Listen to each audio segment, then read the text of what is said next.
des hyènes et des lions. Sans eux, aucun safari n'est digne de ce nom. La menace d'un animal prêt à bondir nous fait tous frissonner. Daddy, I'm scared. I don't like hyenas.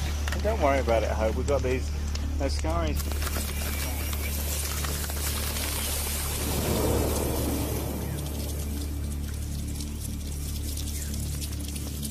Une communauté impitoyable, programmée pour l'attaque. Yeah, once in a while.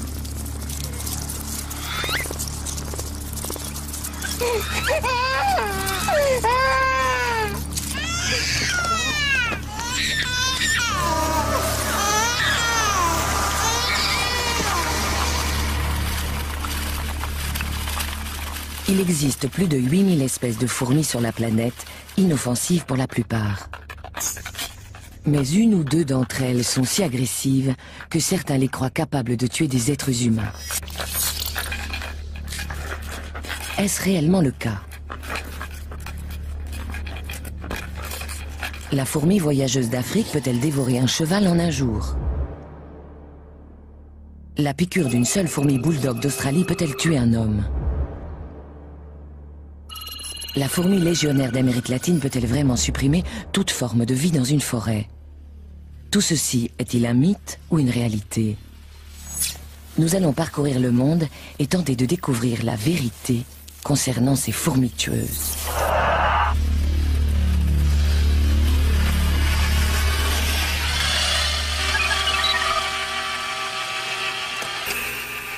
Voici Landcam, la caméra à fourmis conçue pour s'infiltrer là où nul autre objectif n'est encore allé explorer.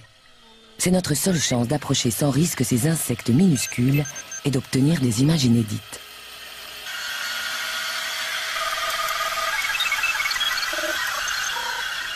Après des années de mise au point, Landcam est enfin prête à prendre la route. Au Costa Rica, l'autoroute panaméricaine traverse de spectaculaires collines boisées. C'est le parc national de Santa Rosa. Il abrite l'un des insectes les plus meurtriers du monde, la fourmi légionnaire.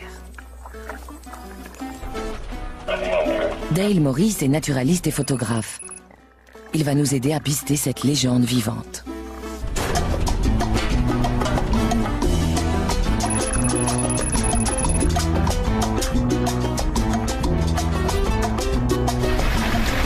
C'est vraiment un environnement à fourmis, non? Oui, tout à fait. Il y a beaucoup de vieux arbres par ici, et j'espère y trouver une colonie.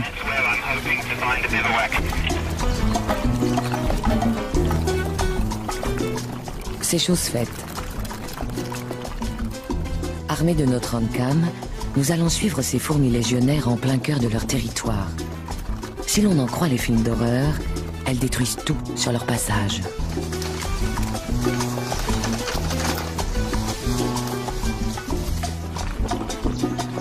On prétend même qu'elles peuvent dévorer un homme en quelques minutes.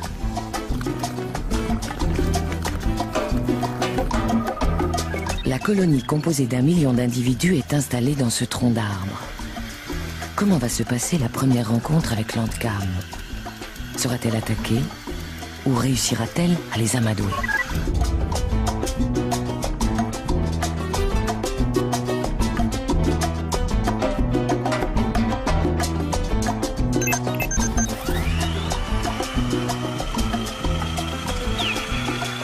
Jusque-là, le système fonctionne parfaitement.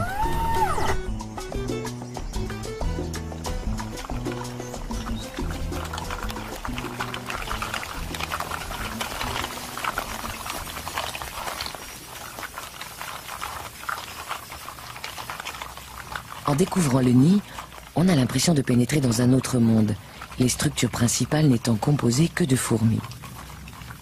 Plusieurs millions de pattes sont reliées les unes aux autres par des crochets spéciaux, formant des câbles et des supports qui servent également d'ascenseur et de galerie à la colonie. À mesure que Landcam s'enfonce dans le nid, le spectacle devient encore plus déroutant. Le travail atteint des proportions incroyables. Il y a des sentinelles, des ménagères, des fantassins et des nourrices, tous issus d'une même reine. Elles sont motivées par un but commun, nourrir et protéger les centaines de milliers de cocons abritant chacun un bébé fourmi. À part la reine, elles sont armées chacune d'un ovipositeur modifié en aiguillon. Et dans la forêt, tout le monde le sait, tous ceux en tout cas qui sont nés ici.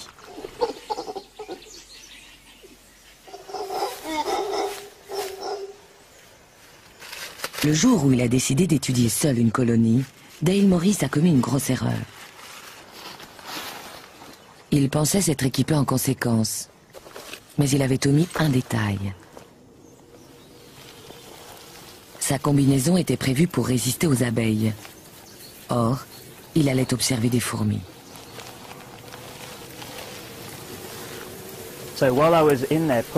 J'essayais de faire sortir les fourmis qui me recouvraient peu à peu. Quand j'ai commencé à sentir des piqûres vers le visage, le cou et autour des yeux. Ce n'était pas normal du tout. J'ai alors concentré ma vision sur les contours du masque et j'ai vu plein de fourmis entrer à l'intérieur. Je me suis dit, mais qu'est-ce que j'ai fait? Pris de panique, j'ai commencé à enlever ma combinaison et j'ai oublié que les poignets étaient très serrés. Si bien que je me suis retrouvé les mains dans les manches, coincé avec des centaines de fourmis très fâchées. Le temps de me dégager, j'avais le tour de cou d'un orang-outan mâle et les oreilles douloureuses, comme frottées avec de la glace. Mon front était couvert de piqûres. Quant à mes poignets, je ne les sentais plus du tout. Avec autant d'aiguillons à sa disposition, il est clair que la communauté peut assurer une défense efficace.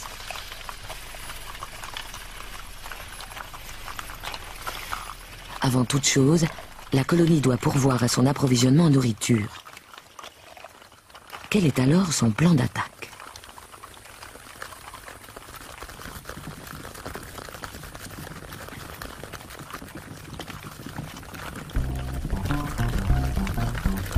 Les ouvrières spécialisées commencent par bâtir des ponts au-dessus des obstacles pour faciliter l'écoulement de ce flot de voyageuses.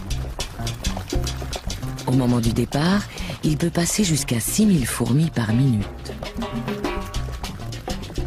Elles choisissent alors une direction plus ou moins perpendiculaire à celle de la chasse précédente, afin de ne pas sillonner les mêmes territoires.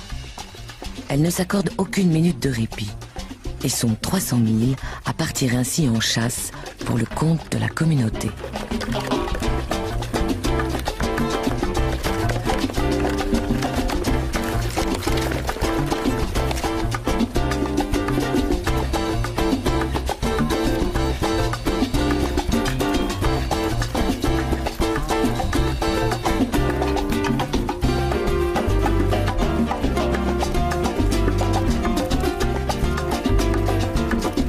L'armée en marche s'organise comme un arbre composé d'un tronc principal qui se divise en branches de plus en plus fines.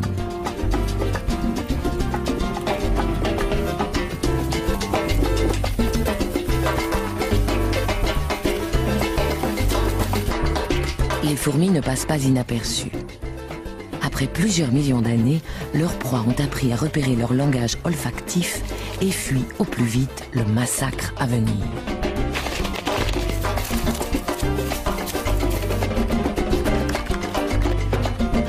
Pour ceux qui peuvent courir, c'est le moment ou jamais. Mais la troupe opère des changements soudains de direction. D'abord à gauche, puis à droite.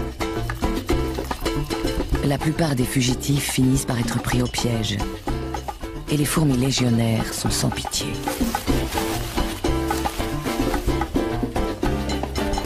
Un scorpion reçoit plusieurs centaines de doses de venin. Quelques secondes plus tard, il est submergé. Les fourmis peuvent ainsi immobiliser des adversaires qui font plusieurs centaines de fois leur taille. Voilà pourquoi certains se demandent si les êtres humains ne figurent pas eux aussi au menu des fourmis légionnaires. Cependant, les tortues semblent facilement distancer leur avant-garde.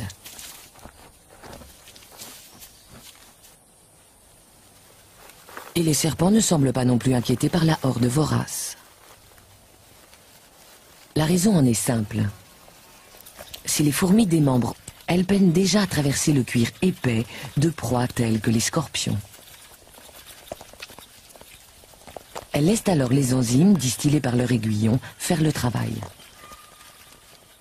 Au bout d'une heure, la proie tombe en morceaux.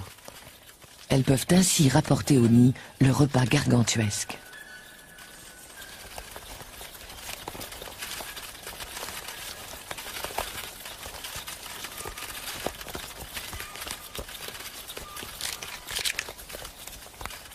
La plupart des fantassins font également office de porteurs. Leurs mandibules sont conçues pour transporter et non pour couper.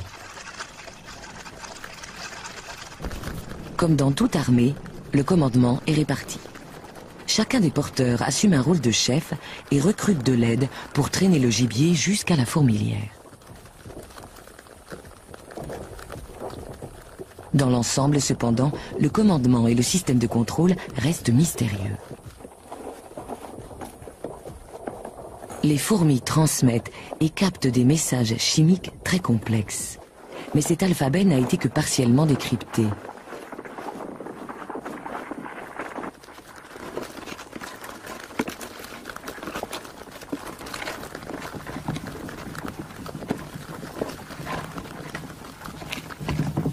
Le pont est toujours en place. Il évite un long détour aux porteurs. Le butin quotidien peut compter jusqu'à 50 000 insectes, araignées et scorpions.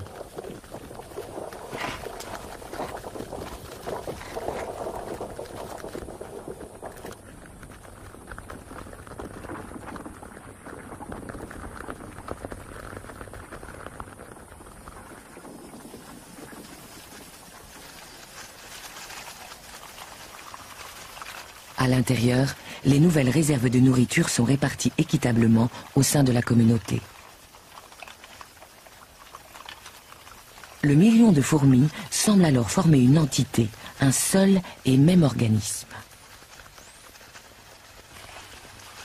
Les ménagères et les nourrices arpentent la fourmilière pour satisfaire les besoins de chacun. Tous les membres de la colonie n'ont qu'à demander de la nourriture pour en obtenir.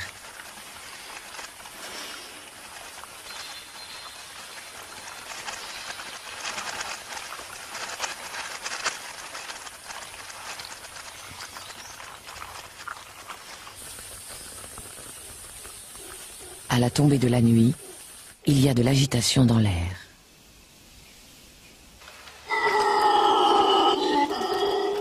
Ce n'est pas un soir comme les autres. Habituellement, au crépuscule, les fourmis s'accordent un moment de repos et font un peu de rangement après une longue journée de pillage. Les ménagères emportent les déchets vers le tas d'ordures. Mais aujourd'hui, c'est différent. Voici les cocons abandonnés par les 50 000 ouvrières qui viennent de voir le jour.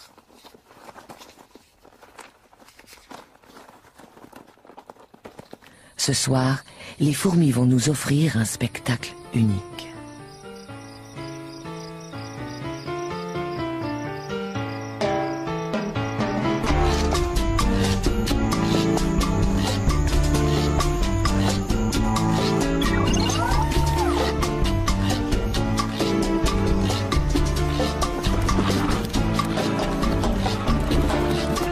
La colonie tout entière s'apprête à lever le camp et commence par déplacer soigneusement les larves.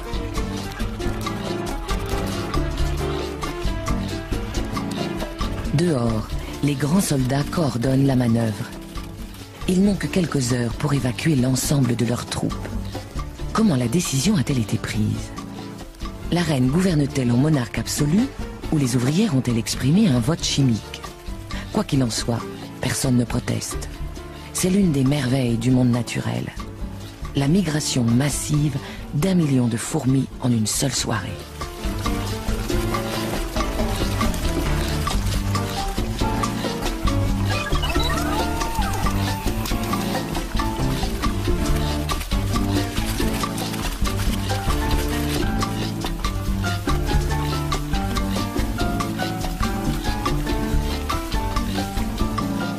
La reine reste invisible.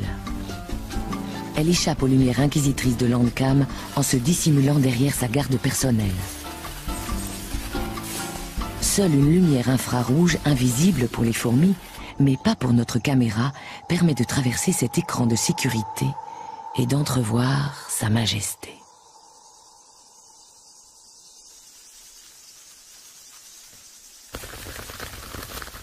Un bref aperçu de la reine avant qu'elle ne se lance dans une course de 200 mètres jusqu'à la sécurité de sa nouvelle demeure.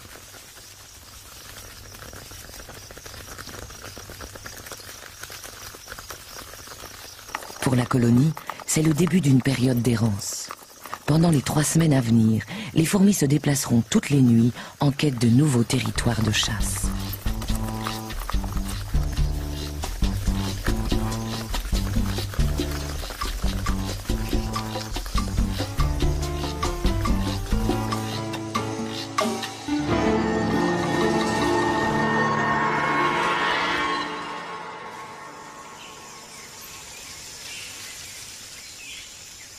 À l'aube, la troupe est déjà en route. Il n'y a pas de temps à perdre. Les nouveau-nés ont faim.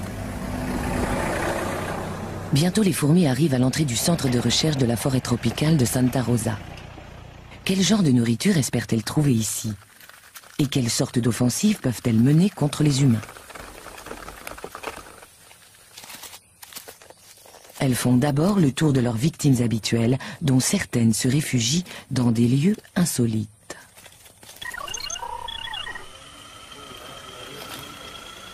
Je peux pas faire la mise au point. En principe, les sols cirés constituent une première ligne de défense contre les intrusions animales. Mais la troupe ne tarde pas à contourner cet inconvénient. Mettant à profit les imperfections du plancher, les ouvrières bâtissent une échelle horizontale pour permettre aux autres fourmis de passer. Le signal de l'assaut est donné. Comment vont-elles être reçues? Pas tout à fait comme on aurait pu le croire. J'adore ces fourmis. Elles nettoient entièrement mon bureau. Je compte toujours sur elles pour débarrasser cette pièce de tous les insectes affreux qui s'y trouvent. Pour la plus grande joie de ses résidents, le laboratoire bénéficie ainsi d'un service de nettoyage gratuit. Pas le moindre cafard, scarabée ou scorpion ne survit au passage de la tornade animale.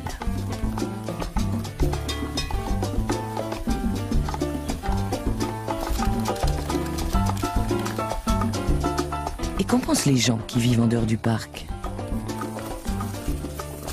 Comment les fermiers et les éleveurs costaricains accueillent-ils la visite surprise d'1 million de fourmis?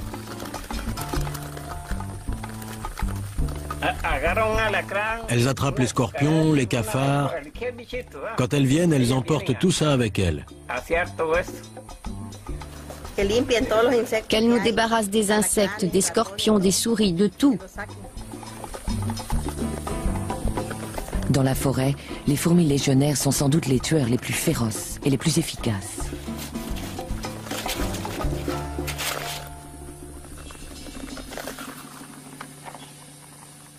Mais au Costa Rica, les fourmis ne sont pas les ennemis des êtres humains, même si une vision comme celle-ci sème la panique dans les esprits. Qui prendrait le temps de réfléchir face à un demi-million de fourmis en marche?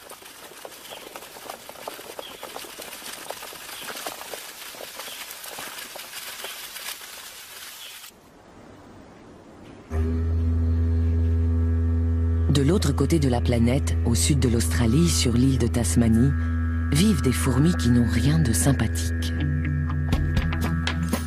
Au cœur des montagnes, les forêts abritent une espèce dont on raconte qu'elle peut tuer un homme en 4 minutes. Les fourmis bulldog sont parmi les plus grosses du monde. Très primitives, elles rappellent les guêpes et sont moins sociales que les fourmis légionnaires.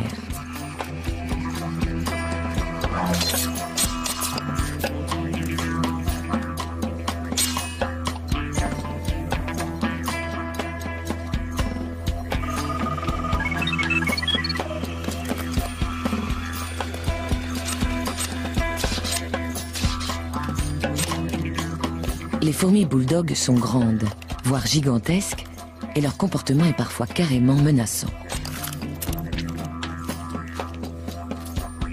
Elles sont équipées d'un aiguillon particulièrement redoutable dont elles n'hésitent pas à faire usage. Bizarrement, la plus terrible des fourmis bulldogs est aussi la plus petite, les araignées, les abeilles et les requins réunis. Voici la fourmi sauteuse. Les fourmis sauteuses vivent en petites colonies de quelques centaines d'individus. Dans les forêts de Tasmanie, elles transportent des pierres pour recouvrir leur nid. Ces cailloux absorbent la chaleur du soleil et protègent ainsi les chambres de couvée de la fraîcheur de la nuit.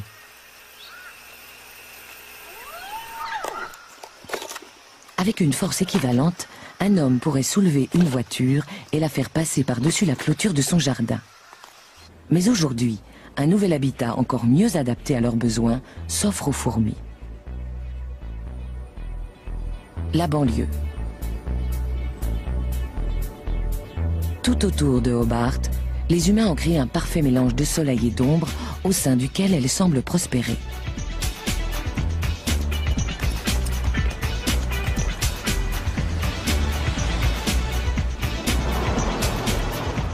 Désormais, ces fourmis sont ici chez elles. Mais l'accueil du voisinage n'est pas franchement cordial. Je crois que mon premier souvenir des fourmis sauteuses remonte à mes 10 ans. J'ai découvert quelle sale bestiole c'était le jour où j'ai trouvé un nid et que j'ai décidé de les exciter un peu. J'ai pris un bâton et j'ai commencé à taper sur la fourmilière. Je m'amusais plutôt bien, mais un quart d'heure plus tard, sans que je les ai vues arriver, 2 d'entre elles se sont glissées dans mon pantalon. Et il y en a une qui m'a piqué à l'entrejambe. Et j'ai compris que j'étais mal parti.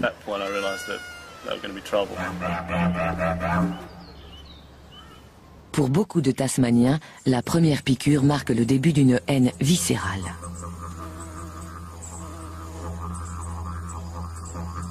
La terre fraîchement retournée de ce jardin est bien meuble. En quelques jours, les fourmis sauteuses peuvent y creuser des galeries.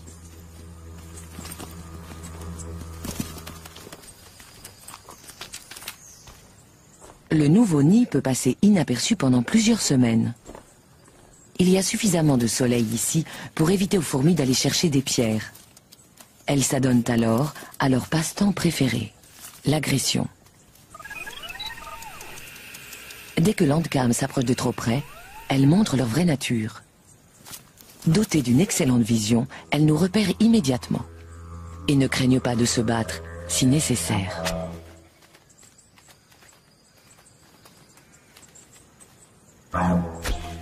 Les fourmis sauteuses sont nerveuses et pas vraiment partageuses. Plus individualistes que les fourmis légionnaires, elles s'affrontent régulièrement entre elles.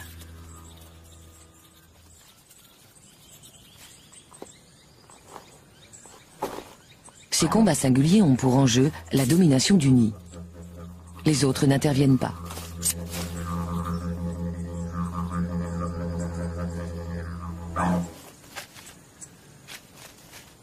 Ce sont aussi des chasseuses solitaires, armées de ce qui pourrait bien être le venin le plus puissant de tout le monde des insectes. La mouche est immédiatement paralysée après injection d'un mélange redoutable d'enzymes et d'insecticides. Elle meurt quelques secondes plus tard. Les seules proies que la fourmi sauteuse ne peut pas rapporter sont celles qu'elle ne parvient pas à porter seule. Même les abeilles et les guêpes succombent devant ces prédateurs féroces.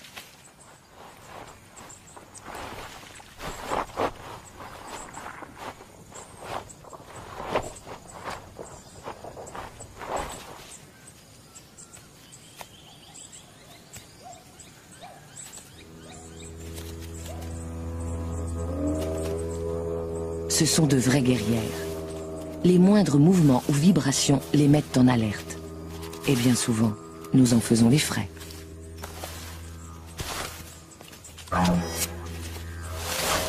Toutes les semaines, l'hôpital de Hobart traite au moins une urgence causée par les fourmis sauteuses.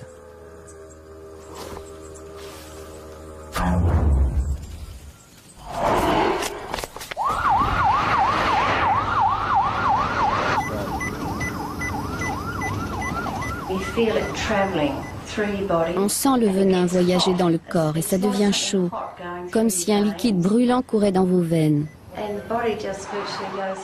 Très vite, le corps tout entier cesse de fonctionner, en à peine quelques minutes. On sent la vie s'échapper, c'est vraiment terrifiant. Cette fois-ci, elle s'en sort bien. Une injection d'adrénaline la ramène à la vie. La dernière fois, il s'est passé 7 minutes entre le moment où on a appelé l'ambulance et le moment où elle est arrivée. On ne sentait déjà plus mon pouls, ni aucune des fonctions vitales. Le docteur Simon Brown est spécialisé dans le traitement des chocs anaphylactiques, les réactions allergiques graves. Environ 1% de la population présente des antécédents de réactions graves, exigeant un traitement à l'adrénaline. Ça fait 4000 personnes susceptibles de mourir en cas de piqûre. Le chercheur tente de mettre au point une solution ingénieuse à cette menace. Il commence par aller chercher quelques spécimens de ces terreurs miniatures en prenant soin de ne pas se faire piquer. C'est leur venin dont il a besoin. Utilisé à dose homéopathique, il peut peut-être servir d'antidote.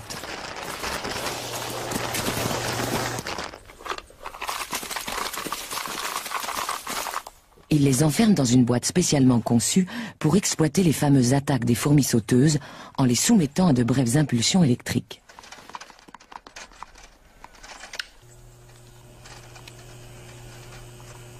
Dès que le courant traverse les fils conducteurs, elles s'énervent et piquent la surface du verre.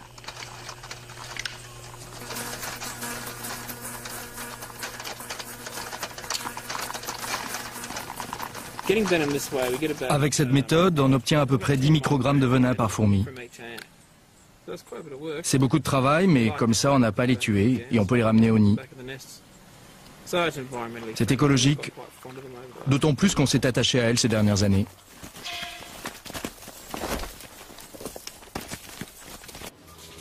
Lors du protocole médical, le Dr Brown administre un antidote à base de venin à la moitié des patients.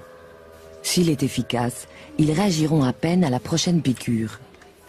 Les autres reçoivent un placebo, une injection neutre destinée à leur faire croire qu'ils ont été vaccinés. Pour les différencier, on utilise ensuite l'épreuve de l'aiguillon, un test en double aveugle standard. Le Dr Brown lui-même ne sait pas qui a reçu le vrai vaccin. Pour quelqu'un qui a grandi avec une peur mortelle de ces fourmis, c'est une véritable épreuve.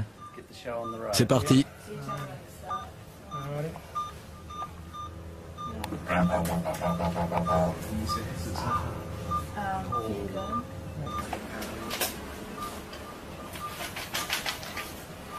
Après quelques minutes, il est clair que Brent fait une réaction.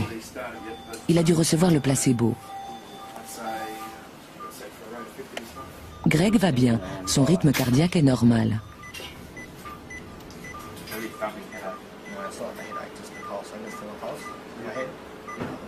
Le visage de Brent devient rouge. Son pouls s'emballe. Sa tension artérielle monte en flèche. Il présente tous les symptômes d'un choc anaphylactique. Son corps déclenche une réaction de panique face à l'invasion du venin.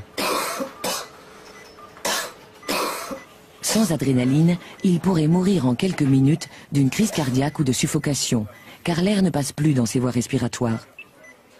Heureusement, là où il se trouve, il ne risque rien.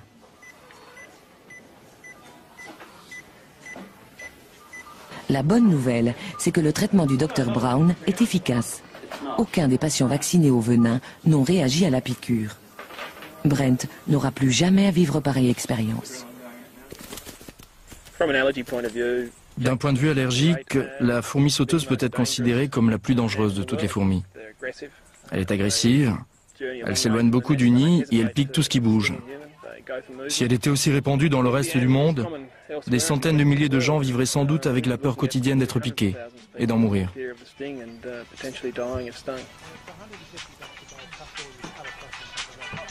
Ainsi, la fourmi sauteuse est une véritable tueuse. Mais elle ne choisit pas de nous tuer. Pas plus qu'elle ne nous considère comme un éventuel repas. Il se trouve juste que nous sommes sensibles à son venin.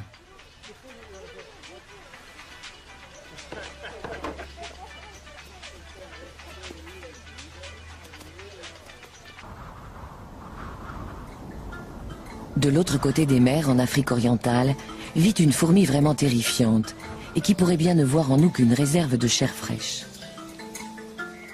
Rangement silencieuse. Où sont donc passées toutes les silhouettes familières de la faune africaine? Les éléphants eux-mêmes ont disparu. Certains ici blâment ces fourmis.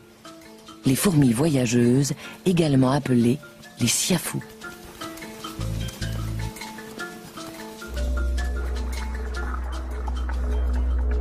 On raconte qu'elles peuvent dévorer un cheval en une seule journée. Récemment, on leur a reproché la disparition mystérieuse d'un touriste au Congo.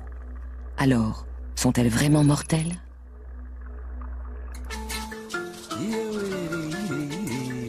Dans presque toute l'Afrique, les nomades se sont fixés et ont défriché la forêt.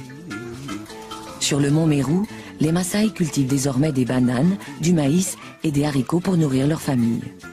Ils vivent à l'écart de la faune locale, à une exception près, les siafous.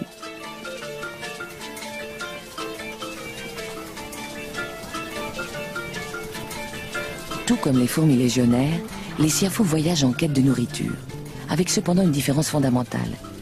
La colonie ne compte pas 1, mais 20 millions d'individus qui mettront 4 jours à accomplir leur exode.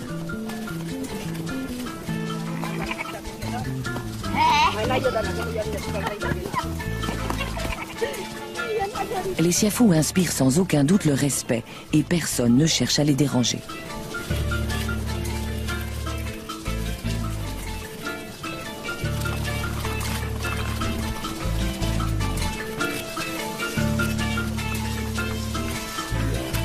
Pour les Maasai, ce sont elles qui ont poussé les éléphants à quitter la forêt en envahissant leurs trompes et en pénétrant dans leurs oreilles. Mais ils pensent aussi qu'elles ont une mission précise à accomplir sur Terre.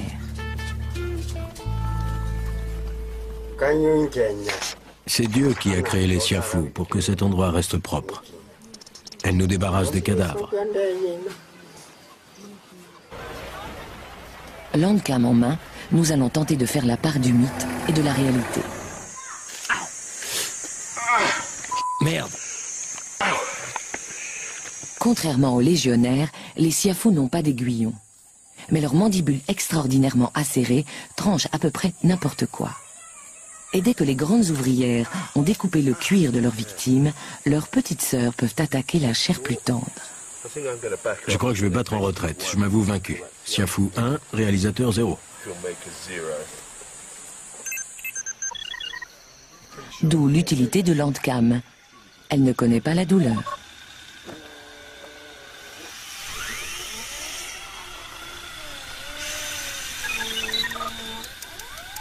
Dans ce nouvel environnement agricole, les siafous font généralement leur nid dans la terre meuble, sous les bananiers. Les ouvrières ouvrent frénétiquement la voie au flot ininterrompu des nouvelles arrivantes.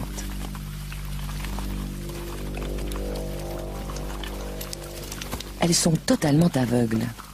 Tous les ordres se transmettent par le toucher et l'odorat. Leurs corps sont couverts d'émetteurs et de capteurs chimiques. Dans cet univers obscur, elles creusent une fourmilière pouvant accueillir 20 millions de leurs sœurs.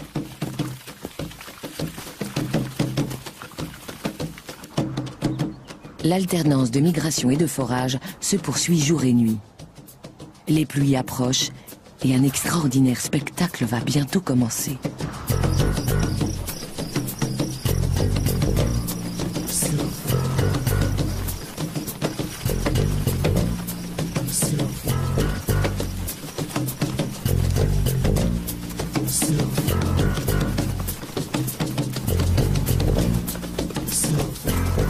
Non loin de la communauté, une étrange créature rôde, comme attirée par la colonne de fourmis.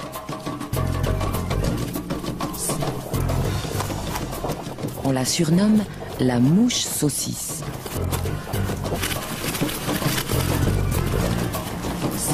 À peine croise-t-elle leur chemin qu'elle est attaquée par les fourmis.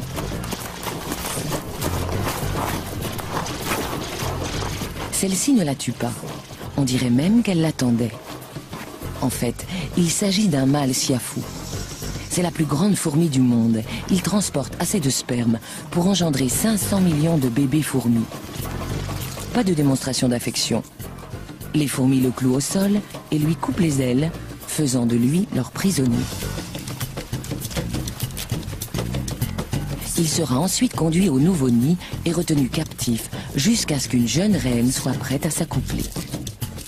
La communauté n'a besoin que de son sperme.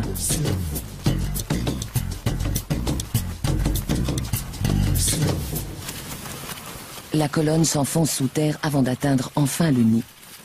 Landcam braque ses lumières sur les sentinelles qui montent la garde contre les prédateurs souterrains.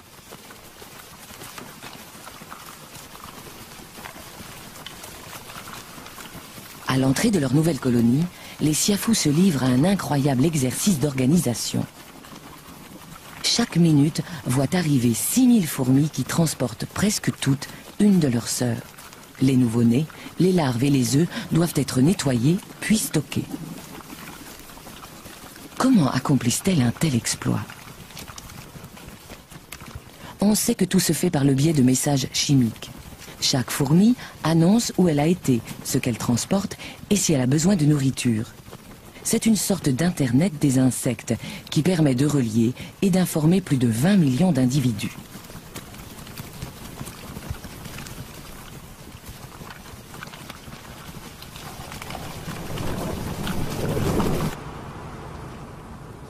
Dans ce gigantesque bunker souterrain, les siafous ont élevé l'organisation sociale au rang d'art. En formation serrée, les soldats créent une structure solide qui enveloppe l'apparent chaos intérieur. Ces millions de fourmis entassées génèrent suffisamment de chaleur pour élever la température du nid de 4 degrés, maintenant ainsi la couvée à son taux de croissance maximum. Mais ces 20 millions de bouches auront bientôt besoin d'être nourries. Il est temps pour l'infanterie de se remettre au travail. Les siafous passent la plus grande partie de l'année à sommeiller en menant une vie exclusivement souterraine. Mais avec l'arrivée des pluies, l'air se remplit d'insectes. Et c'est ce qui attire les fourmis à la surface. Les plus féroces prédateurs d'Afrique émergent alors par millions.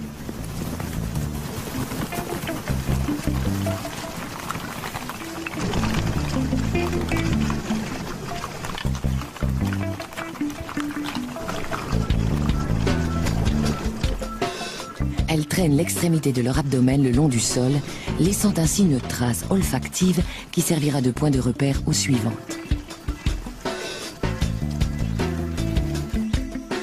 Elles se dirigent vers un champ de haricots.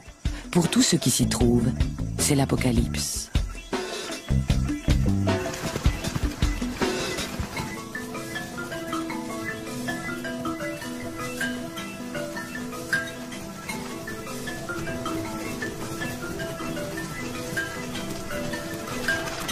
Les antennes des sentinelles remuent sans cesse, tandis qu'elles captent des signaux.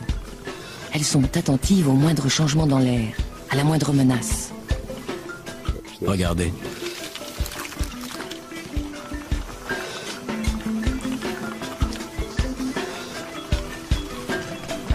La colonne s'enfonce plus avant dans les champs des Maasai.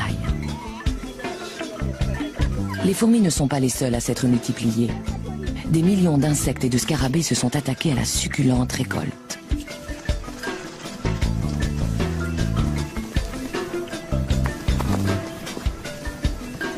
Cette fois, les siafous ne font aucun prisonnier. Avec une extraordinaire rapidité, elles appellent d'autres recrues sur le front.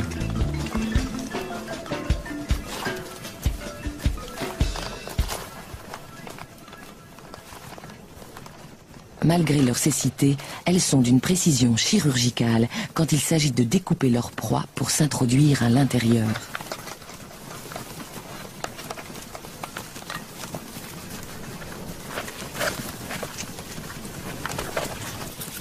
Même les chenilles armées de poils venimeux ne ralentissent pas la cadence des fourmis. Comme tous les autres, elles sont dépecées et emportées. Les siafous nettoient ainsi les champs quotidiennement. tel point qu'elles font désormais partie intégrante de la communauté agricole. Chaque colonie de fourmis détruit en moyenne 2 millions d'insectes nuisibles par jour. 2 millions d'animaux qui s'attaquent régulièrement aux moyens de subsistance des fermiers. Même celles qui semblent ne rien transporter ont en fait la bouche pleine d'un fluide nourrissant prélevé sur leurs victimes.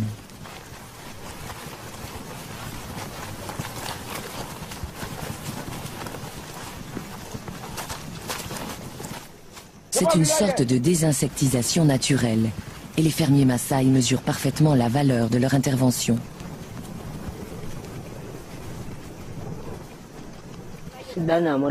Quand on voit les siafous, ça veut dire que l'année va être bonne. Elles tuent tous les insectes qui attaquent le maïs ou les haricots. Les siafous sont utiles, elles protègent les récoltes.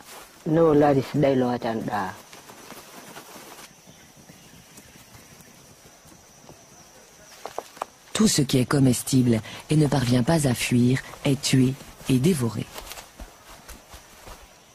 Les souris, les rats et les serpents sont tous au menu.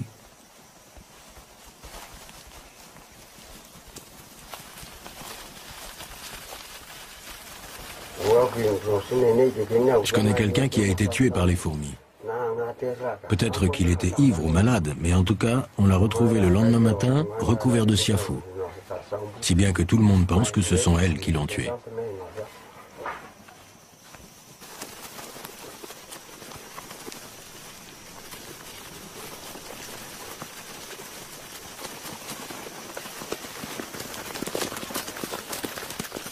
Les siafous ont un goût prononcé pour la chair humaine, et leurs troupes sont innombrables.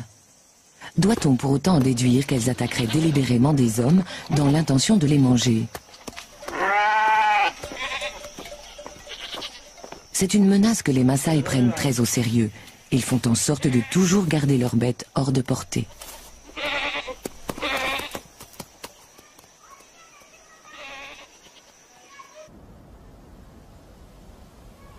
Quand la fraîcheur du soir envahit les versants de la montagne, les fourmis partent généralement dormir. Mais si la nuit est chaude, elles continuent à chasser dans l'obscurité.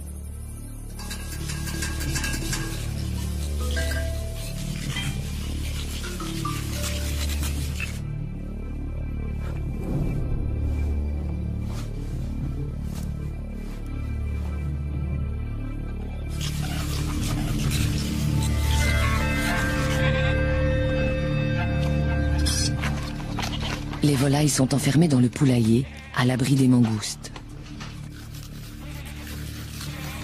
Quelques fourmis représentent un extra, riche en protéines. Le problème, c'est que pour chaque fourmi avalée, il en arrive 1 millier d'autres.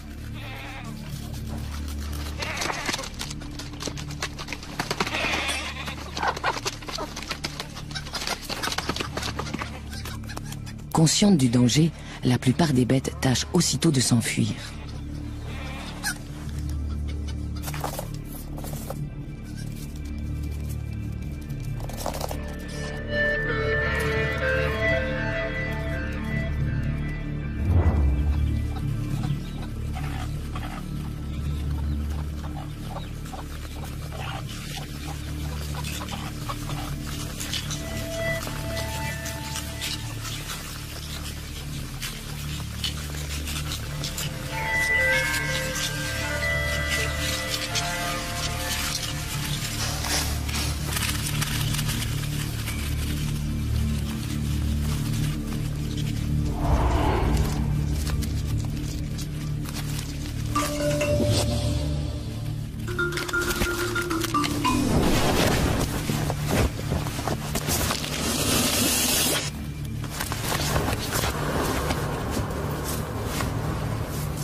Les siafous ont beau être les amis des fermiers, elles ne font pas de quartier, elles tuent tout ce qui bouge. Le feu est le seul moyen de les arrêter, mais pour les poules, il est déjà trop tard.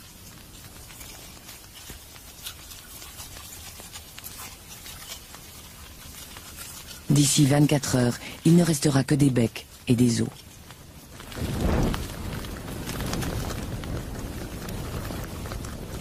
Pour les siafous, la mort d'une centaine de milliers de soldats est sans conséquence. C'est une perte superficielle et la campagne de la nuit reste un succès. Les Maasai considèrent les fourmis comme une nuisance, parfois même comme un danger. Cependant, elles sont utiles à la ferme. Ils les comprennent et s'accommodent de leur présence.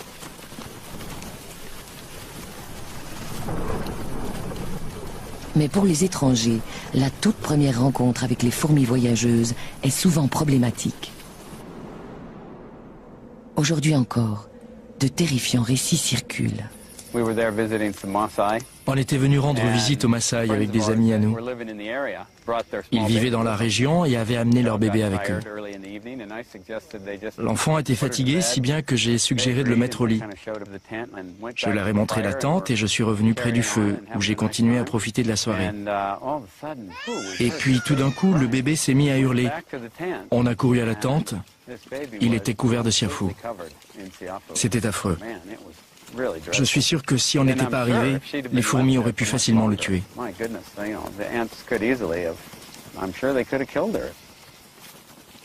L'histoire n'a rien d'inhabituel.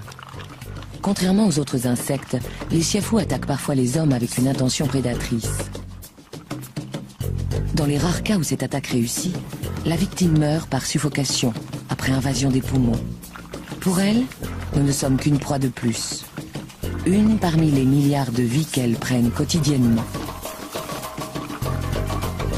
Les plus féroces prédateurs d'Afrique ne sont ni les lions, ni les hyènes, mais les siafous, de vraies fourmis tueuses.